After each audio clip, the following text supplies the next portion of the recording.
Good morning students. आज की class में जो चैप्टर चल रहा है एटम, जो चैप्टर में पढ़ा रहा हूं इतने दिनों से, एटम ही तो पढ़ा रहा हूं। एटम के कुछ क्वेश्चंस कराऊंगा इस टॉपिक के। ऑलमोस्ट आज फिनिश ही कर दूंगा इसको पूरे टॉपिक को। तो एटम के चैप्टर में आपने देखा था कि हमने जो आपको पढ़ाया था एटम चैप्टर, उसमें एक टॉपिक पढ़ाया था energy of electron in the different orbits. तो उस टॉपिक में आपको याद होगा कि मैंने जो टॉपिक पढ़ाया था उसमें कैसे मैंने कहा था फर्स्ट ऑर्बिट में, इस डायग्राम में अगर ध्यान से देखोगे तो इस डायग्राम में जो हॉरिजॉन्टल लाइन है, ये जो हॉरिजॉन्टल लाइन मैंने दिखाया है वो ऑर्बिट नंबर है। ध्यान से सुनना, ध्यान से वीडियो देखना। और जो वर्टिकल में दिखाया है वो मैंने एनर्जी दिखाया है, और एनर्जी किस में दिखाया है? इलेक्ट्रॉन वोल्ट में। एनर्जी इलेक्ट्रॉन वोल्ट में दिखाया है। अब आप सुनो, फर्स्ट ऑर्बिट में सभी जानते हैं इलेक्ट्रॉन की एनर्जी होती है -13.6, दिख रहा है साफ आपको। सेकेंड ऑर्बिट में इलेक्ट्रॉन की एनर्जी, मैंने 5 ऑर्बिट का मैंने डायरेक्ट कहा था, याद कर लेना, -3.41। थर्ड ऑर्बिट की इलेक्ट्रॉन की एनर्जी -1.51। फोर्थ ऑर्बिट में इलेक्ट्रॉन की एनर्जी -0.85। और फिफ्थ ऑर्बिट में मैंने कहा था -0.54। 5 ऑर्बिट का तो याद रखना ही पड़ता है ऑलमोस्ट। पहले का -13.6, दूसरे का -3.41, तीसरे का -1.51, चौथे ऑर्बिट में -0.85 और पांचवें ऑर्बिट में -0.54। और जब इंफिनिटी पे पहुंच जाओगे तो एनर्जी 0। अब सुनना, फिर इस डायग्राम में मुझे स्पेक्ट्रल लाइंस भी दिखाने हैं। तो मैंने कई सारे सीरीज पढ़ाए थे, उसमें एक सीरीज होता था लाइमन सीरीज। लाइमन सीरीज में मैंने आपको बताया था कि लाइमन सीरीज में क्या होता है, लाइन कहीं ऊपर से आती है, लेकिन कहीं से भी ऊपर से आएगी, लेकिन वो गिरेगी किसमें? फर्स्ट ऑर्बिट में। देखो ऊपर से आ रही है, फर्स्ट ऑर्बिट में जाके गिर रही है, तो वो Lyman series, L for Lyman series. ऊपर से कहीं भी लाइन आएगी, सेकंड ऑर्बिट में गिरा रहा हूं मैं लाकर, तो वो बाल्मर सीरीज। ऊपर से कहीं से भी लाइन लाऊंगा, थर्ड में गिरा दूंगा तो पास्टन सीरीज। ऊपर से कहीं से भी लाइन लाऊंगा, फोर्थ में गिरा दूंगा ब्रैकेट सीरीज। ऊपर से कहीं से लाइन लाऊंगा, पांचवें में गिरा दूंगा पिफेंट सीरीज। यानी इस डायग्राम में ऑर्बिट नंबर भी है, एनर्जी भी है और स्पेक्ट्रल लाइंस भी। अगर पेपर में ड्रॉ करने आ गए तो ड्रॉ कर सकते हो। Draw a diagram which shows, कैसे लैंग्वेज आते हैं, which showing energy of almost orbit, almost का मतलब 5-6 तक दिखा देना, as well as spectral lines. इस डायग्राम में सब दिखा देना। ये पेपर में कभी कभी आता है कि आप इसको ड्रॉ करके दिखाइए, ड्रॉ करके समझाइए। अब जब आपने ये देख लिया है इस टॉपिक को, इस डायग्राम को देख लो एक बार फिर से, ये सारे स्पेक्ट्रल लाइंस भी हैं, ऑर्बिट नंबर के अकॉर्डिंग एनर्जी भी। अब बच्चे एक बहुत इंपॉर्टेंट क्वेश्चन है, बहुत अच्छा। इन एच एटम, सुनना, इन H atom, H atom means hydrogen atom. इन एच एटम, हाइड्रोजन एटम में इफ एक्स्ट्रा एनर्जी 12.75 eV, मतलब एक्स्ट्रा का मतलब आउटसाइड से, बाहर से गर्म करके एटम को किसी भी तरीके से इतना एनर्जी दी जाती है, given at room temperature,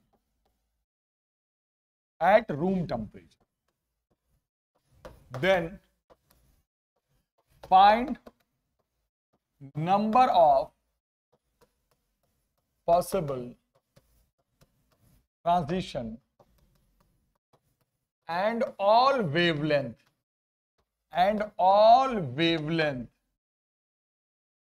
when electron will jump from higher to lower orbit. This is very important question. सबसे पहले इसमें समझना क्या है, बहुत अच्छे से समझना है। पहली बात तो यह समझना है कि इलेक्ट्रॉन, सबसे पहले ये हाइड्रोजन एटम है कहां? रूम टेम्परेचर पे। तो पहले तो ये क्लियर कर लेते हैं हम कि ये रूम टेम्परेचर जो उसने बोला है, तो पहले तो ये कर लो क्लियर कि रूम टेम्परेचर पे कोई भी एटम होता है तो उसमें जो इलेक्ट्रॉन्स होते हैं वो सब ग्राउंड स्टेट में हो। तो पहले तो ये क्लियर हो गया कि जब इसने बोला है कि रूम टेम्परेचर पे, वेरी गुड क्वेश्चन, जब ये साफ बोल रहा है कि रूम टेम्परेचर पे है तो इसका मतलब ये क्लियर हो गया कि वो इलेक्ट्रॉन जो हाइड्रोजन एटम में आप ले रहे हो वो ग्राउंड स्टेट में है। ग्राउंड स्टेट का मतलब n = 1 है, इसका मतलब इसकी एनर्जी अभी -3.6 eV है। जब वो बोल रहा है कि एटम रूम टेम्परेचर पे है तो समझ जाना इलेक्ट्रॉन जो उसमें है वो ग्राउंड स्टेट। रूम टेम्परेचर पे कोई भी इलेक्ट्रॉन एक्साइटेड स्टेट में नहीं जाता, रूम टेम्परेचर पे वो ग्राउंड स्टेट में ही रहता है। एक्साइटेड स्टेट में जाने के लिए टेम्परेचर को बढ़ाना पड़ता है। तो जब वो बोल रहा है कि रूम टेम्परेचर पे भी हाइड्रोजन एटम है, इट मींस उसके इलेक्ट्रॉन को हम ग्राउंड स्टेट में ही अभी कंसीडर करेंगे। और ग्राउंड स्टेट में क्या एनर्जी होती है आपको पता ही है, फर्स्ट ऑर्बिट में -13.6 eV। ध्यान से देखना। अब बताओ, अब इसके बाद क्या बोल रहा है कि इस इलेक्ट्रॉन को एटम में इतनी एनर्जी एक्स्ट्रा और दे दी जाती है, बाहर से इतनी एनर्जी और सप्लाई कर दी जाती है 12.75। तो अब सोचो, बहुत ही अच्छा क्वेश्चन है, when 12.75 eV given, then energy of electron. अब पता करेंगे जब इतना देने के बाद इलेक्ट्रॉन की एनर्जी कितनी हो गई। तो बोलोगे सर पहले से -13.6 था ही। हाँ सर, अब प्लस आपने बाहर से 12.75 और दे दिया। तो जब सॉल्व करोगे तो देखो, जोड़ो, -0.85 eV आ जाएगा। जरा ऐड करके देख लो, वही आएगा। यानी ये हुआ सर कि पहले जो उसके पास एनर्जी थी वो -13.6 थी, अब आपने उसमें और कितना एक्स्ट्रा बाहर से दे दिया, 12.75। तो पता चला ये तो फोर्थ ऑर्बिट में चला गया। देने से जब एक्स्ट्रा एनर्जी दोगे तो ऊपर ही तो भागेगा, नीचे थोड़ी आएगा। तो नीचे कहां भाग कर गया, फोर्थ ऑर्बिट में। ये कैसे पता चला, क्योंकि 5 ऑर्बिट की एनर्जी आपने रट रखा है। और ये शायद ये एनर्जी जो होती है, ये मुझे लगता है ये एनर्जी जो है ये आ गया कौन सी एनर्जी का, ये एनर्जी आ गया बेटा, ये एनर्जी आ गया इन फोर्थ ऑर्बिट। बोलोगे अच्छा सर, जब आपने इतना एक्स्ट्रा एनर्जी दे दिया तो वो इलेक्ट्रॉन सीधे जंप करके चौथी ऑर्बिट में कूद के चला गया। क्योंकि अगर मान लो -1.51 आता तो बोलते सेकंड ऑर्बिट में चला, थर्ड ऑर्बिट में चला गया। मैंने कहा था ना 5 ऑर्बिट की एनर्जी को तो याद रखा करो, कम से कम 5। तो सीधे फोर्थ ऑर्बिट में चला गया, क्योंकि एनर्जी जो है वो फोर्थ ऑर्बिट वाली आ गई। अब ये बताना है, अब वहां से जब वो जंप लेना शुरू करेगा, तो हायर ऑर्बिट में चला गया, तो अब वहां से जब जंप लेगा तो पहले बताओ तो कितने तरह के ट्रांजिशन करेगा, पहले ये बताओ। ऊपर से जब नीचे कूदना शुरू करेगा वापस फोर्थ ऑर्बिट में जाने के बाद, और फिर ये बताओ हर ट्रांजिशन का अपना अपना वेवलेंथ क्या। तो सबसे पहले तो मैंने कहा था, आपको पढ़ाया था, नंबर ऑफ ट्रांजिशन निकालने का फॉर्मूला n × n-1/2। ये मैंने कहा था। जैसे अभी कौन से ऑर्बिट में चला गया, फोर्थ, तो अभी n हो गया फोर्थ, चौथे ऑर्बिट में चला गया वो। तो अब आपको बताना है कि बताओ अब वहां से कितने नीचे की तरफ ट्रांजिशन लेगा। तो सिंपल है, ये n होता है जहां से वो आ रहा है, तो n है फोर्थ ऑर्बिट में चला गया, तो 4 × 4-1/2 सॉल्व करेंगे, आ गया 6। जो एक आंसर आ गया कि सर टोटल 6 ट्रांजिशन करेगा। फिर इसने पूछा है हर ट्रांजिशन का वेवलेंथ बताओ। तो आपको जब वेवलेंथ पूछा है बेटा, तो वेवलेंथ का फॉर्मूला तो मैं पढ़ा चुका था आपको, किसी भी ट्रांजिशन के वेवलेंथ निकालने का। आपको याद है 1/λ = r 1/n1² - 1/n2²। और मैंने ये भी बताया था n1 का मतलब होता है जिस ऑर्बिट में आया है, n2 का मतलब जिस ऑर्बिट से आया है। ये मैं बता चुका था। तो अब कहां से आ रहा है, फोर्थ से आना है। तो आपको देखो कैसे कैसे वेवलेंथ निकालोगे। पहली बार 4 से आ रहा है ना, तो पहली बार में n2 को रखोगे 4 और n1 को रख दो 3। दूसरी बार n2 को रख दो 4, n1 को रख दो 2। तीसरे ट्रांजिशन में n2 को रख दो 4, n1 को रख दो 1। चौथे ट्रांजिशन में n2 को रख दो 3, n1 को रख दो 2। पांचवें ट्रांजिशन में n2 को रख दो 3, n1 को रख दो 1। और लास्ट ट्रांजिशन जो बचा है उसमें n2 को रख दो बेटा 2 और n1 को रख दो 1। बस अब आपने 6 ट्रांजिशन कैसे हुए देख लो। फोर्थ ऑर्बिट से आया है क्योंकि फोर्थ में जा चुका था वो, 4 से 3 पहला, तो यहां पे रखो 4, यहां पे रखो 3, सॉल्व करके पहला लैम्डा निकाल दो। एक तो कितने ट्रांजिशन होंगे वो बताना था, और बताना था कि हर ट्रांजिशन का वेवलेंथ। अगली बार में n2 की जगह पे 4, फिर n1 की जगह पे 2। अगली बार में n2 की जगह पे 4, n1 की जगह पे 1। अगली बार में n2 की जगह पे 3, n1 की जगह पे 2। अगली बार में n2 की जगह पे 3, n1 की जगह पे 1। अगली बार में n2 की जगह पे 2, n1 की जगह पे 1। 6 ट्रांजिशन, 6 वेवलेंथ। एंड ये क्वेश्चन था। पहले कौन से ऑर्बिट में गया ये कैसे पता चला? क्योंकि एनर्जी आ गई चौथी ऑर्बिट वाली। कब? जब पहले तो ये पता चला कि सर ये रूम टेम्परेचर पे है, तो समझो ग्राउंड स्टेट में है, अभी इतनी एनर्जी लेकर बैठा हुआ है वो। अब आपने इतना एक्स्ट्रा एनर्जी और दे दी, तो इतना एक्स्ट्रा देने का मतलब हो गया कि इतना एनर्जी हो गई, और ये एनर्जी तो मुझे लगता है फोर्थ ऑर्बिट वाली आ गई। अब फोर्थ ऑर्बिट में जो एनर्जी होती है वो आपने देख लिया, यानी वो फोर्थ से फोर्थ में चला गया। अब फोर्थ से जब नीचे जंप करेगा, अब जब नीचे की तरफ कूदेगा वो, तब बताओ कितने ट्रांजिशन करेगा? तो वो पहले हमने निकाल दिया 6 फॉर्मूले से। फिर हर ट्रांजिशन का वेवलेंथ बताओ, फॉर्मूला है वेवलेंथ निकालने का, रखते गए, सारे ऑप्शन ले लिया आपने। फोर्थ से क्या क्या नीचे ऑप्शन बन सकते हैं? 6 टाइप के, रखकर सभी ऑप्शन का अलग अलग वेवलेंथ, लेकिन आएगा सब किसके टर्म में? रिडबर्ग कांस्टेंट के टर्म में। और अगर एमसीक्यू आ गया तो फिर रिडबर्ग कांस्टेंट की वैल्यू भी मैंने बताया था, R = 1.097 × 10⁻7। रख के निकाल दो। अगर R के टर्म में ऑप्शन है तो R में ही छोड़ दो, वैल्यू में बताना है तो वैल्यू में दे दो। ये क्वेश्चन। अब यहां पर जब ये क्वेश्चन आपने देख लिया, तो इसी में अब हम नेक्स्ट क्वेश्चन कराते हैं, क्योंकि आज कुछ अच्छे क्वेश्चंस करा के इसको फिनिश करेंगे इस चैप्टर को। अब यहां पर एग्जांपल देखो। एग्जांपल ये है बच्चे, मान लो हमने आपसे पूछा कि फाइंड रेडियस इसका, ऑर्बिट का, ऑब्वियसली बात है ऑर्बिट का, वेलोसिटी इलेक्ट्रॉन की, फ्रीक्वेंसी इलेक्ट्रॉन का, टाइम पीरियड इलेक्ट्रॉन का, ये चीज निकालिए। एंड एक इंपॉर्टेंट चीज पूछ रहा हूं, ये देखो यहां पे ब्लैक से लिख रहा हूं, आयोनाइजेशन एनर्जी। ये एक नया टॉपिक आया है, ionisation energy of electron, electron का ionisation energy in second excited state. इससे सुन लो, सेकेंड एक्साइटेड स्टेट का मतलब समझदार हो आप, थर्ड ऑर्बिट, वही डिसाइड, वही लिख देते हैं थर्ड ऑर्बिट। पढ़ा चुका हूं मैं ना। ग्राउंड स्टेट का मतलब फर्स्ट ऑर्बिट, फर्स्ट एक्साइटेड का मतलब सेकेंड ऑर्बिट, तो थर्ड एक बढ़ाते जाना है, थर्ड एक्साइटेड सेकेंड का मतलब थर्ड ऑर्बिट। अब सुनते रहिएगा, ध्यान से सुनिए। सबसे पहले तो आप हमें बताइए, हमने आपको सब सारे किसके हाइड्रोजन एटम के हैं? Of H atom. क्योंकि हमारे सिलेबस में H ही एटम का सारा सवाल है, दूसरे एटम का तो हो ही नहीं सकता, क्योंकि वहां बोर्सी लॉ अप्लाई नहीं होता और सारे डेरिवेशन बोर्स लॉ से होते हैं। तो मैंने पहले बताया था रेडियस का फॉर्मूला 0.53 × n², और ये हो गया n²।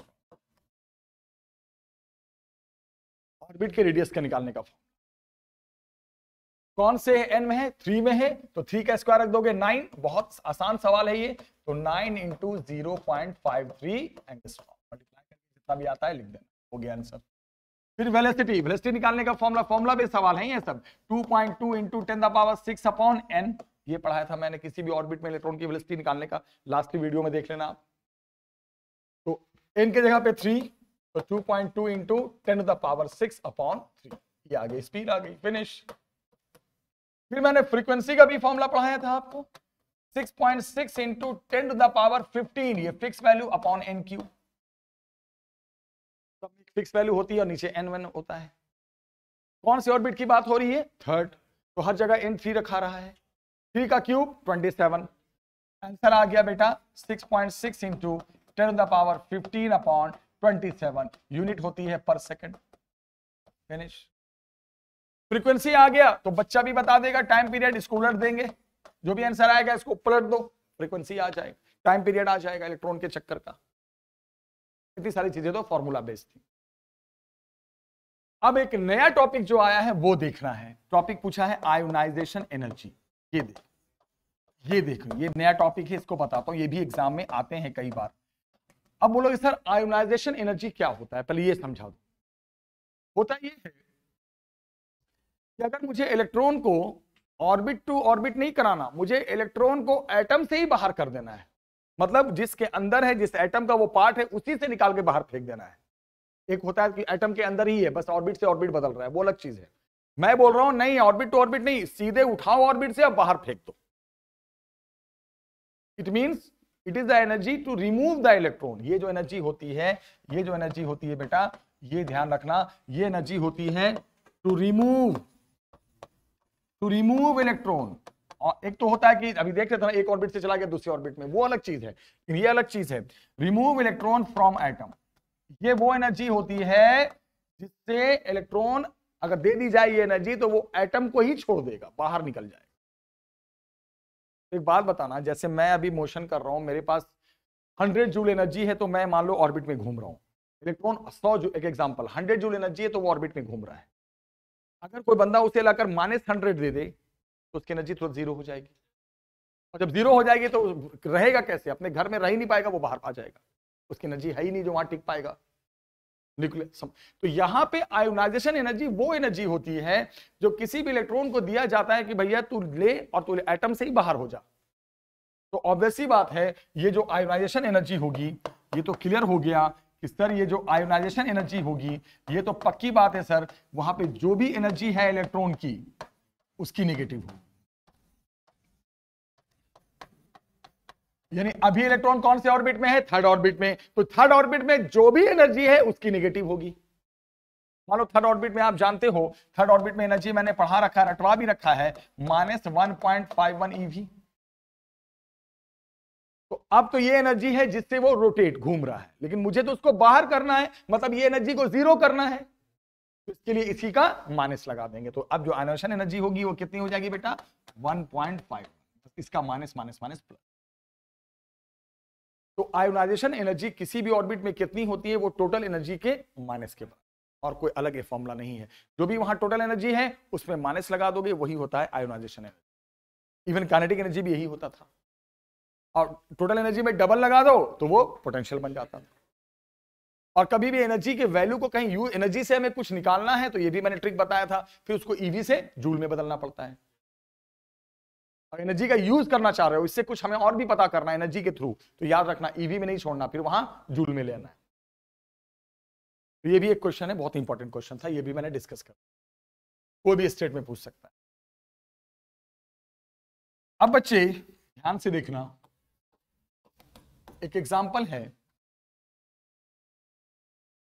4 स्टेट बना रहा हूं मैं, n=1, n=2, n=3, n=4। ध्यान से देख, बहुत इंपॉर्टेंट है।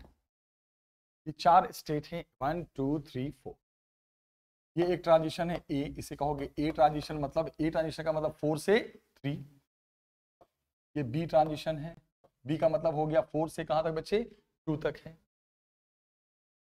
के बाद ये सी ट्रांजिशन दिखा रहा हूं मैं, ये सी ट्रांजिशन कहां से है, 4 से, ये मैंने डी ट्रांजिशन दिखाया है 3 से 2, डी ट्रांजिशन। उसके बाद मैंने ये ई ट्रांजिशन है, सबका नाम है अपना अपना, ये है 3 से 1, और ये एफ ट्रांजिशन। पूछना क्या चाह रहा हूं मैं, जरा सुनो।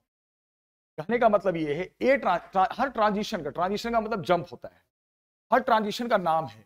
ए ट्रांजिशन में जो इलेक्ट्रॉन है वो 4 से 3 आया है, बी ट्रांजिशन में जो इलेक्ट्रॉन है वो 4 से 2 आया है, और सी ट्रांजिशन में इलेक्ट्रॉन 4 से 1 आया है, डी ट्रांजिशन में इलेक्ट्रॉन 3 से 2 आया है, ई ट्रांजिशन में इलेक्ट्रॉन 3 से 1 आया है, और एफ ट्रांजिशन में इलेक्ट्रॉन 2 से 1 आया है। ऑर्बिट टू ऑर्बिट का नंबर भी दिया हुआ है, साफ दिया। पूछा क्या है जरा सुनो, पूछा ये है, find lambda maximum, lambda minimum, frequency maximum, frequency minimum. यानी कौन से ट्रांजिशन में, ये पूरे ट्रांजिशन से लैम्डा मैक्सिमम ढूंढो, लैम्डा मिनिमम का हम, मतलब ट्रांजिशन होगा तो वेवलेंथ तो मिलेगा ही मिलेगा, क्योंकि एनर्जी रिलीज होगी, सब हाई टू लो आ रहा है तो एनर्जी तो रिलीज होगी होगी। तो हर एनर्जी रिलीज की अपनी अपनी वेवलेंथ क्या होगी, फ्रीक्वेंसी क्या होगी, उसमें मैक्सिमम मिनिमम ढूंढ के निकालना है। तो एक सिंपल सा बात है, वेवलेंथ निकालने का एक ही फॉर्मूला तो मैंने बनाया है, R1/n1² -1/n2²। इसके अलावा तो कोई फॉर्मूला मैंने बनाया ही नहीं इस चैप्टर में, यही फॉर्मूला होता है। अब जरा ध्यान से देखना है, ए ट्रांजिशन में जो जंप ले रहा है वो ले रहा है 4 to 3, यानी n1 है 3 और n2 है 4। बी ट्रांजिशन में साफ दिख रहा है 4 से 2, यानी n1 है 2 और n2 है 4। सी ट्रांजिशन में भी साफ दिख रहा है, मेरे को तो दिखाई दे रहा है 4 से 1, N1 है 1, N2 है 4। टी ट्रांजिशन में भी साफ दिख रहा है 3 से 2, N1 है 2 और N2 है 3। टी ट्रांजिशन में भी साफ दिख रहा है 3 से 1, यानी कि N1 है 1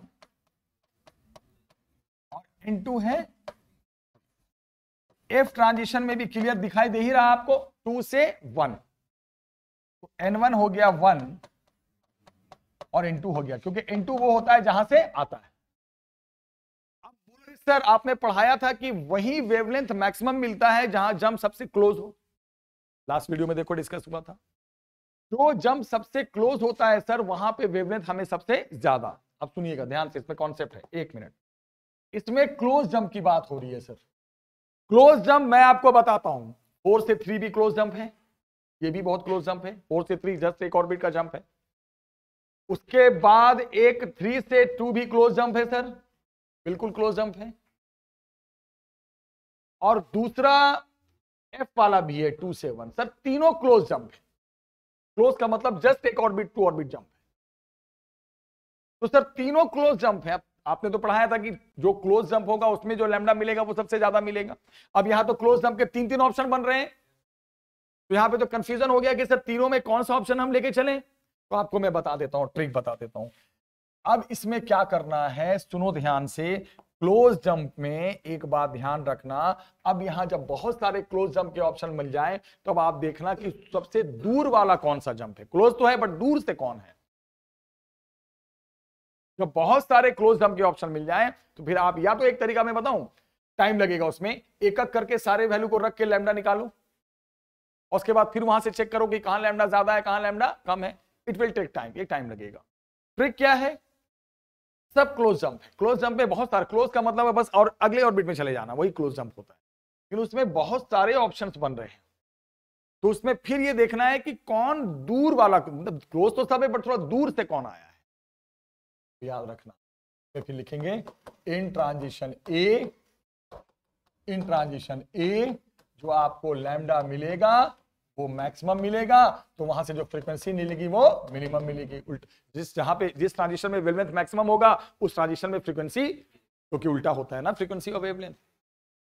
तो अब मैं अगर आपसे पूछूं कि भाई मेरे को लैम्डा मैक्सिमम पता करना है, तो फॉर्मूला है R 1/N1 square, N1 3, 1/9, 1/N2 square 4।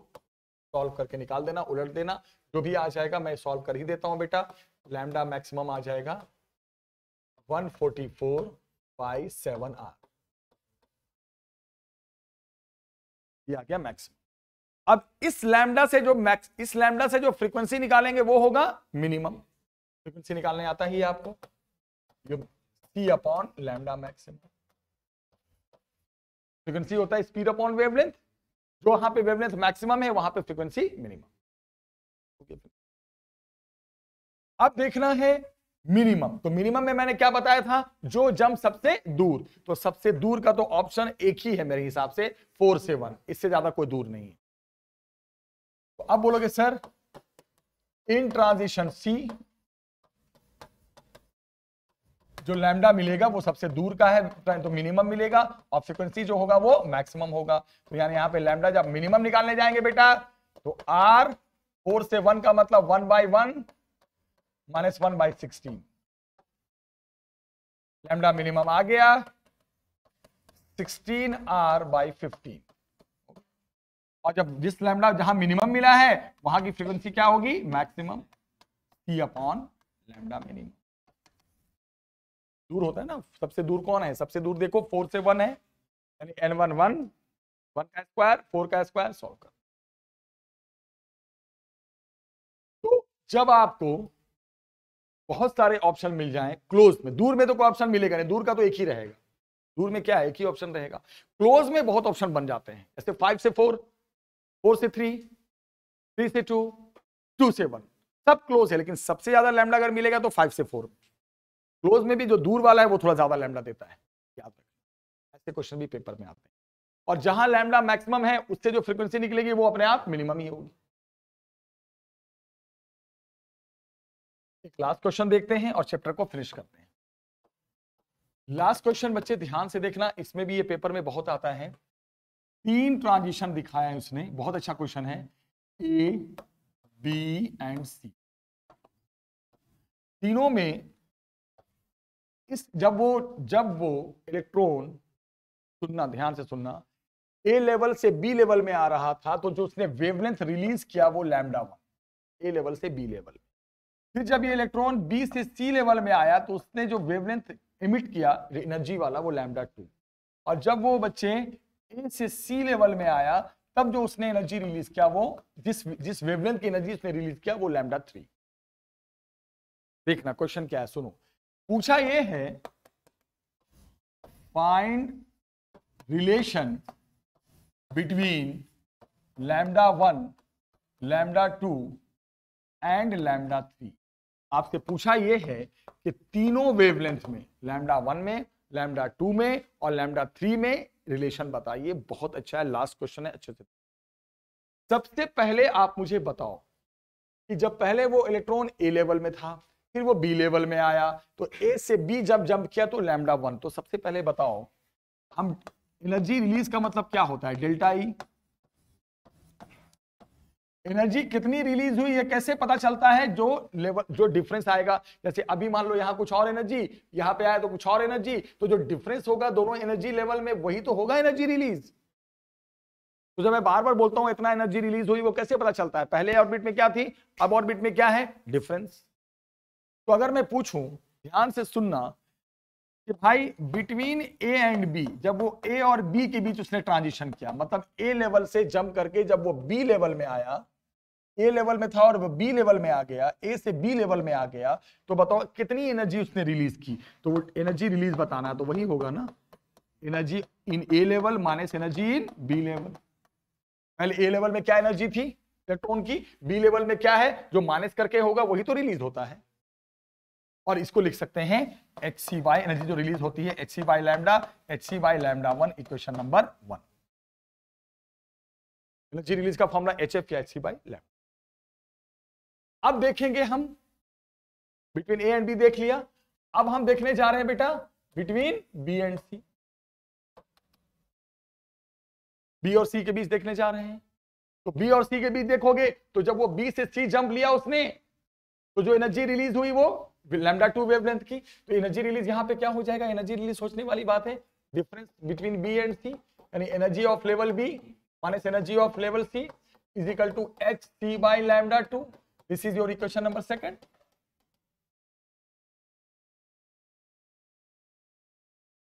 और अगला जो ट्रांजिशन किया वो ए और सी से, ए से सी जब जंप मारा उसने, तो लास्ट ट्रांजिशन देखो ए और सी के बीच में है, तो यहां कितनी एनर्जी रिलीज हुई साफ दिख रहा है। कैसे पता करेंगे? Energy of level A minus energy of level C, और वो है hc बाय λ3। ये हो गया क्वेश्चन नंबर 3। एनर्जी जो रिलीज होती है वो कैसे पता चलता है? दोनों लेवल की एनर्जी का डिफरेंस। 3 क्वेश्चन मैंने बना दिया। अब थोड़ा सा अलजेब्रा, एक लाइन और है। क्या मैं मैथमेटिकली ऐसे लिख सकता हूं, energy of A minus energy of C is equal to,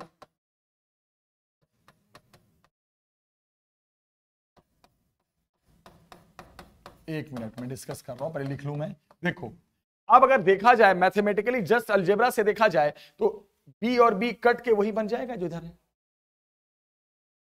लिख सकते हैं इसको अलजेब्रिक रूल से। तो ये तो हो गया, energy release between A and C निकाल चुके हो hc बाय λ3, और energy release between A and B वो भी निकाल चुके हो बेटा hc बाय λ2, और एनर्जी रिलीज λ1 ये λ1 है इसके बीच, और energy release between what, B and C वो भी निकाल चुके हो hc बाय λ2।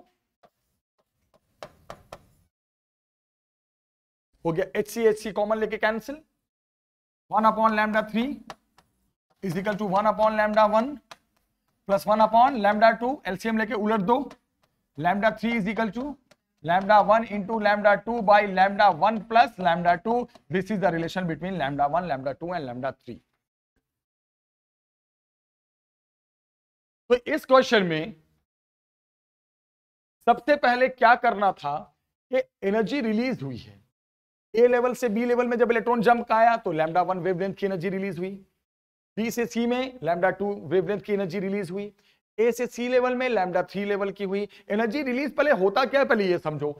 अभी यहां ए लेवल में क्या एनर्जी है, बी लेवल में क्या है, इनके बीच का जो डिफरेंस होगा वही इनके बीच का एनर्जी रिलीज होगा, वही होता है सी बाई लैम्डा। फ्रीक्वेंसी है तो सी बाई एच इंटू एफ, जैसे लिखना है लिखो।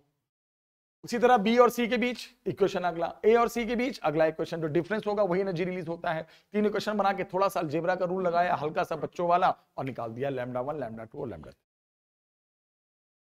तो ये जितने भी क्वेश्चंस हमने कराए वो सारे न्यूक्लियाई के थे, सॉरी एटम के थे। नेक्स्ट चैप्टर शुरू करने वाला हूं, इसलिए न्यूक्लियाई निकल गया, गलती होती रहती है, टेंशन नहीं। अब यहां पे अगले वीडियोस में जब हम मिलेंगे नेक्स्ट वीडियो में, तो उसमें मैं शुरू करूंगा बिल्कुल नया चैप्टर न्यूक्लियाई। पेपर बहुत क्लोज है। एक बात मैं सभी को बता दूं, जो ऑफलाइन वाले बच्चे हैं और जो वीडियो देख रहे हैं सभी, कभी भी कोई भी चैप्टर स्टार्ट करो तो प्लेलिस्ट में स्टार्ट करना, वो रैंडम वीडियो नहीं देखना, 1 बाय 1 देखना। अगर आप शुरुआत कर रहे हो किसी भी चैप्टर की तो वीडियो 1, वीडियो 2, वीडियो 3, ये नहीं कि रैंडम वीडियो देख लिया, 4 देख लिया, कभी 7 देख लिया, वीडियो नंबर सीरियल वाइज होना चाहिए, ठीक है। और दूसरी इंपॉर्टेंट बात, कभी भी पढ़ाई करो तो अब रिटन प्रैक्टिस जरूरी है। एक बात सुन लो सभी लोग, सिर्फ आप कॉपी खोलकर बैठ जाओगे और ऐसे ऐसे पढ़ते रहोगे, इससे कोई फायदा नहीं। किसी भी चीज को, कॉन्सेप्ट को समझ लो। जैसे मान लो थ्योरेटिकल कॉन्सेप्ट है, आपने उसे समझ लिया, उसके बाद एक अलग कॉपी बनाओ, उसमें रिटन प्रैक्टिस करो कि बिना कॉपी बंद करके हम लिख पाते हैं या नहीं लिख पाते। पेपर में लिखना है। क्वेश्चन की प्रैक्टिस कैसे होती है, क्वेश्चन आपके पास है, नोट्स में है, कहीं पर भी है, सॉल्यूशन को नहीं देखना, सिर्फ क्वेश्चन देखना है और एक अलग कॉपी में प्रैक्टिस करना है। क्योंकि आपको लगता है देख देख के ऐसे ऐसे ऐसे ऐसे पढ़ लिया, लेकिन जब लिखने बैठोगे तो भूल जाओगे। तो रिटन प्रैक्टिस बहुत जरूरी है। नेक्स्ट वीडियो में हम शुरू करते हैं नेक्स्ट चैप्टर, तब तक आप अच्छे से पढ़ाई करो। Okay, take care.